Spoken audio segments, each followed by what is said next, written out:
Game time. Put me in, coach. Today we're talking about the NBA Finals. Yes, this was amazing. My question for you guys was, did you guess this right? Because I did. I predicted the Warriors would win in 6. What? On this, but I'm not gonna lie to you guys. I definitely was nervous when I saw that the Boston Celtics won game number 2. I was like, oh my gosh, wait a minute. Is this the same thing that the Celtics have been doing?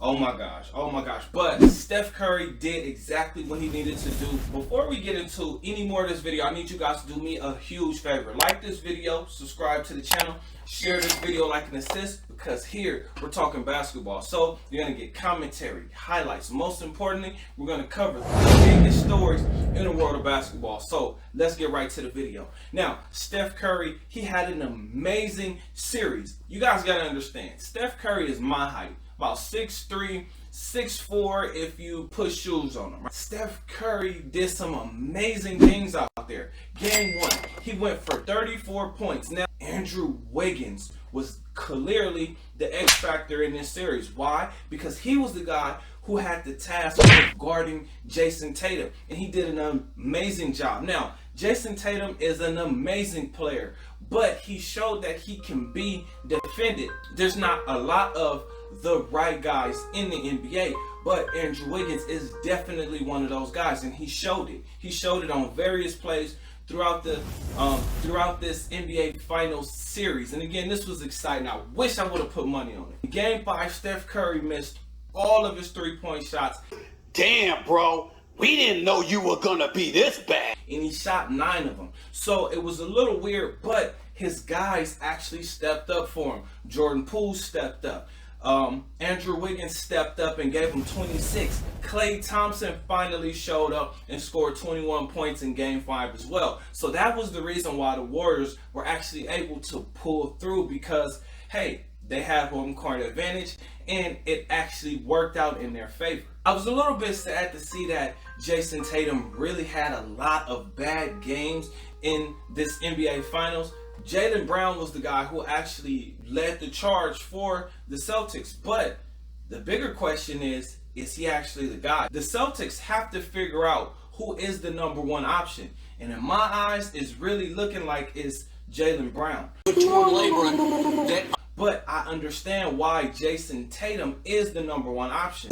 No. It looks like Jaylen Brown should be the number 1 option. In addition to Jason Tatum having a terrible series, and just terrible because in Game 1 he had 12 points, but he had 13 assists. Then in the last game, in Game 6, he had 13 points. Now this is very uncharacteristic for a guy like Jason Tatum, or I guess I could say it is kind of characteristic, meaning he's going to give you a stretch of great games, but every once in a while he is definitely going to give you a stinker. But we can't look down on Jason Tatum for that, because everybody has bad games, especially in the NBA Finals when your legs are tired. And trust me, I've never been to the NBA Finals, but I can, with me being a long-time Laker fan, Kobe fan, I saw when Kobe had bad games in the NBA Finals. What? Now, Kobe kept playing. Kobe made sure to do other things, like let Ron Artest and other guys pick up the slack for him, but he still made himself, he still did other things to make sure that the team could win, like play defense. So what I would encourage Jason Tatum to do is round out his game a lot more, especially on the defensive end. And he can't guard a park car. Because when you create steal opportunities and block opportunities, that's going to help you.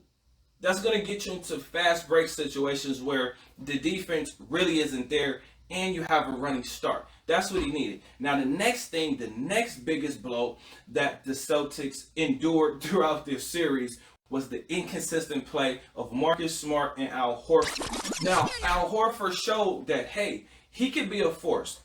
This man too small. So did Marcus Smart. He showed he could also be a force, but both of those guys were very inconsistent, and it really hurt the Celtics, especially when Jason Tatum needed those guys to step up. The Celtics' game plan was to constantly seek out Steph Curry.